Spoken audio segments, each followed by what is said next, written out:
masyado maulan ngayon. Medyo tilang ulan ngayon kaya ako sasaglit sa Walter. Magbabayad ako ng bill namin sa kuryente. Sabi kasi ng aking kasama, bumalik na raw yung bayad center dyan sa Walter. Sa grocery daw banda. Titingnan ko kung mayroon nga. Kasi pagka sa SM pa malayo, sa Kalamba pa yun. Malayo-layo. Mantalang din kung umaga nga lang, pwede, okay lang sa akin, lakarin ko Kanya nga lang ganito, baka buti na ulan sa daan. Kaya akin na lang, sasabay ako sa kanya papalabas. Kasi pipila siya dun sa kanya terminal. Sabi ko sa kanya sabay na lang ako sa labas para kung ano man, hindi maulan, lalakarin ko na lang. Kasi gusto ko rin maglakad-lakad kasi mga nakarang araw, sama ng pakaramdam ko. Ready ko na nakahiga muna siya, namamahinga. Kumusta kayo guys? Kumusta ba ang inyong buhay-buhay? Maulan pa sa inyong lugar? Kasi sa dito sa amin titigit. Manaka-naka, uulan na naman. Minsan bumuhos na napakalakas. Ngayon, ngayon tilang ulan ngayon. Pero ang lupa, basa pa rin ang lupa. Sana pero nakarinig ako ng konting kulog. Baka sa hindi kalayuan dito meron kasing pating lugar na umuulan Naalala ko na ako sumakay ng galing Kalamba paparito sa amin. Sa Kalamba, buhos ang ulan. Pagdating sa turbina, tuyo-tuyo ang lupa.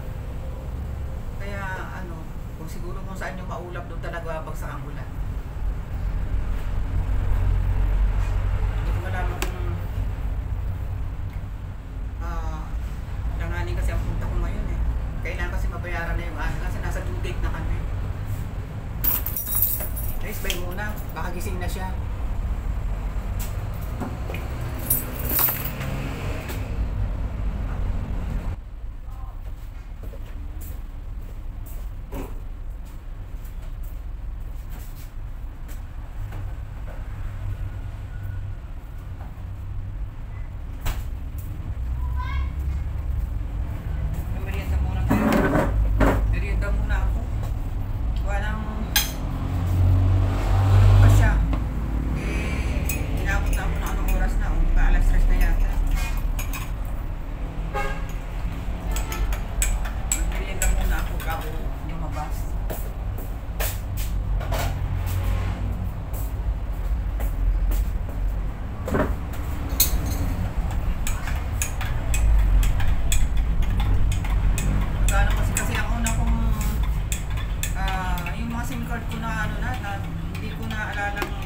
Kasi kadalasan gamit ko kasi Messenger at saka yung Viber ba, kaya minsan nakalimutan ko yung magkalot pa. Kaya ang aking hindi ka 3 months lang naman ang kailangan bago mag 3 months kailangan ayun sabihin huwag kang magpapaabot ng 3 months na hindi ka naglo-load para hindi ma-expire yung SIM. Ewan ko lang kung yung pa rin kasi dati kasi nagpapa-issued ako na kailangan bago mag 3 months huwag kang magpapaabot ng 3 months na walang load kasi may expire talaga yung yung SIM mo. Siguro ka ko kaya wala natawag nga sa akin. Gawa nga ng baka hindi na nga, baka expired na nga. May tinapay pa natitira. Parang sa pinalaang yata rin. Hindi pa naman. Tatlo pa naman na kala ko sa pinalaang kasi sa amin pagka sa pina, tayo lang kumain. Ako naman, kahit sa pinya, kinakain ko. Yung ibabaw ba at saka yung ilalim. Laban na lang siya. Sabi ko, kape muna ako kasi pa siya, tulog pa. Ang aga kasi niya magising yung kasama ko. Kaya kailangan niya talaga matulog ng madura lang, peanut butter na lang ang gamitin ko. Kailangan niya talagang matulog ng kahit konti. bago siya bumalik sa biyahe.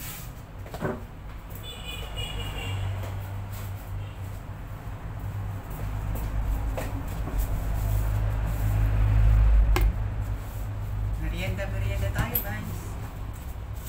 Merienda tayo. Sabi pa kasama pa yung ano. Ako, ang daming lilinisin sa amin guys. Ang daming kalat umulan. Ay naku. Sabi ko hindi ko na naman alam kung saan na naman ako mag-uumpisa na naman.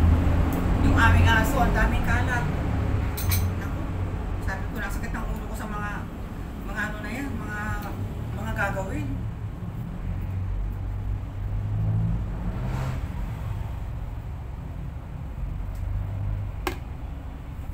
Pagka nilalagay sa rep yung peanut butter matigas pagka Kaya sabi ng kasama ko, "Uy, kayo ilagay ang peanut butter sa loob ng sa rep para ika madaling pagka kailanganin." Pero mas gusto ko para napapanatili yung kanyang freshness pa. Kasi hindi natin alam, baka hindi alam, mayroon na palang magot sa loob na kaya mas gusto ko nilalagay sa rep ang ganyan peanut butter. Kahit pa sabihin natin, ano yung gawa ng matamis yan, pero maganda na yan kasi siguro. Kain tayo guys. Sa akin tinapay ito na.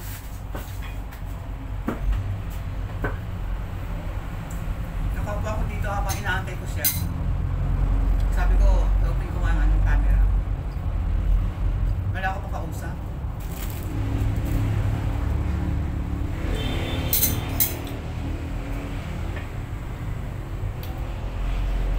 Daming kalat sa amin sa labas. Natapakan din ako ng labahin guys. Kami ko labahin.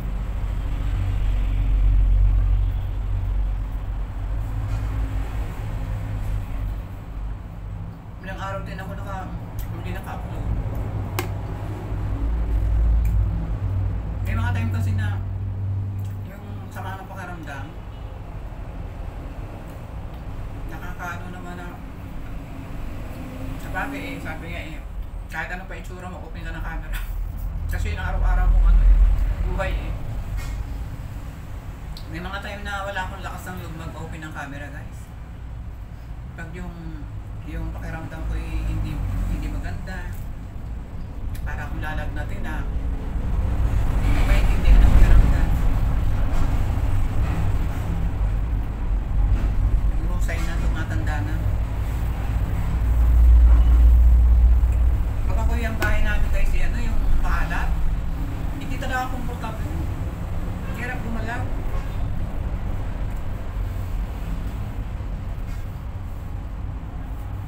Sana naman mayroong dyan sa Walter, sa aming Walter Martinez sa Makini. Sana mayroong bang bayad center ba? Sana mayroon uli. Kasi dati mayroon nawala. Nire-renovate yung yung lugar nila. Pero ngayon nabalita ko sa akin kasama na may nagsabi rin sa kanya na mayroon daw sa grocery daw sa loob. Din ako ngayon. Hindi man, nag-aantay ako tulog pa rin. Kaya ko sasabay ako sa kanya tulog pa rin. At ang gawin ko, sabayan ko na habang tulog pa, magmimerienda ako. Kasi naghahanap din ako ng dyan, SIM. Hindi ko alam kung meron dyan sa Walter. Sa atin kasi, pag bibili ka ng SIM, paparegister mo pa. Hindi ko tulad dati na pag bibili ka ng SIM, lagay mo lang. Tapos, paparegister mo pa Nakalimutan ko man din na iparegister yung cellphone ko isa. Yung aking SIM card na binili na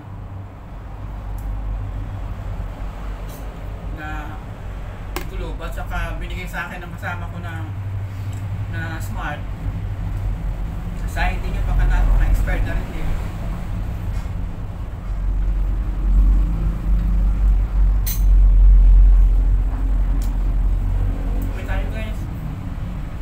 Hindi naman ito talaga kape. Sabi ko kasi aalis ako. Ayoko magkape. Nilagyan ko na ng kaunting gatas. Kalahati lang.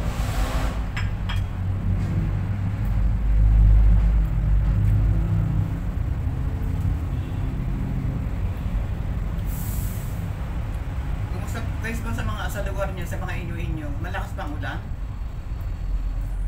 Yung sa amin medyo paano na naman oh. Dumidilim na naman.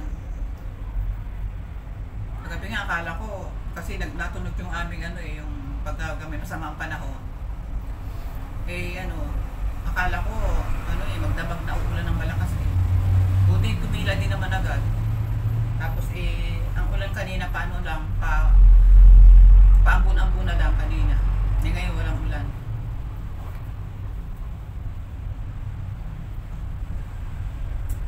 Nakuha ang kasama ko, baka mamaya napasarap na natulog. Tingnan ko nga, silipin ko.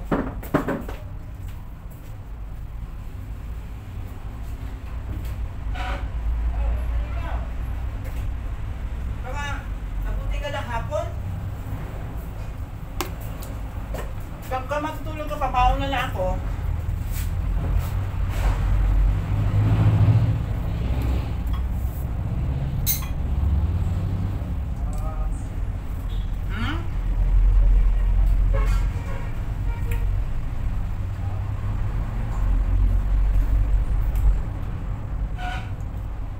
Nagmerienda na ako saglit.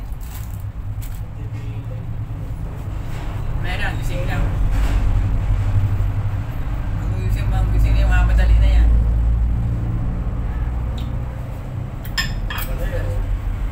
Tagal mo kilos. Meron ako kanina pa, okay. Ito, alas 2:30 pa ako manuhin. Nakatulog kayo, nayaan lang talaga kita. Hindi nahabol na ang oras. Nag-open ako ng camera. Hindi nahabol na oras Punta na, hindi na ako kasama sa'yo. Ay wala na, late na kanina Sige na. Late na nga, kahit hindi magpunta ako, alas 3. Ay naku. Alas 3 tulog na ka Ayan, alas 3 na. Paano kita? Sabi ko sa'yo, alas 3:30. Ay, hindi ko alam ng 3:30. Sinabi ko sa kanina. Baka hindi ko narinig. Sige, punta na, hindi na ako sasama. Wala na, huli na nga, gawa mo, kaya hindi ko sa'yo. Sabi ko sa'yo, daig ng makikapagod mo ako pala inaantay. Kanina pa ako, hindi kita magiging ka kung guys, bye-bye muna nga kasi 2:30 pa ako kapag ito'y nagdiskusyon ako, walang katapusan. Bye na muna. 2:30 lang 2:30. Ako na lang guys ang pupunta sa hindi na ako sasabay sa kanya. Kasi salita ng salita, kapag ka naumpisa ng salita yan, ako, napakatagal matapos. Hanggang kahit ikay manigas na dyan sa sa kanya, paliwanag na hindi talaga siya tuloy ng salita niya. Kaya sabi ko kasi kanina nung dumating siya, ready na ako. Hindi naman pambahay lang ito, nagpants lang ako. Naka-ready na ang aking pambayad at aking cellphone, naka-ready na. Sabi ko sabay na ako sa'yo ngayon ha, kasi dapat ready na ang alis ko. Paalis na ako nung dumating siya, binuksan ko siya ng gate. Sabi ko papasok mo ang gate.